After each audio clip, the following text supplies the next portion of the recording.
मैं तो धुम चिक पक धुम लुटते नाचबे आसमान जमीन। গেল ঈদে দেশের প্রেক্ষাগৃহে মুক্তি পেলেও এখনও থামেনি তুফান ঝড়। দেশের গণ্ডি পেরিয়ে আলো ছড়িয়েছে ভিন দেশেও। বিশ্বের 15টি দেশে চলছে শাকিব খানের এই সিনেমা। গল্প ও অভিনয়ের পাশাপাশি তুফানের সবগুলো গান দর্শকদের আকৃষ্ট করেছে। এবার প্রকাশ হয়েছে তুফান সিনেমার নতুন আরও একটি গান, আসবে আমার দিন শিরোনামের।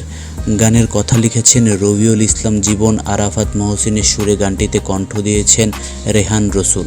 কিন্তু এখন ঘটনা হলো, এই গানটি নেটপাড়ায় এমনভাবে ভাইরাল হয়েছে, এতে করে ফ্যান্সরা বলছে যে শাহরুখ খানের লুটপুট গায়ার থেকেও দারুণ গান হয়েছে আসবে আমার দিন।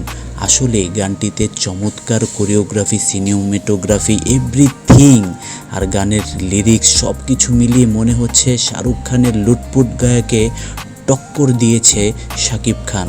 আসলে এটাই শাকিব খান, এটাই শাকিব খানের ম্যাজিক। দর্শক, আপনাদের কি মতামত? লুটপুট গায়াকে কি টক্কর দিতে পেরেছে শাকিব খানের আসবে আমার দিন গানটি? অবশ্যই আপনাদের মতামত আপনারা কমেন্টে জানাবেন।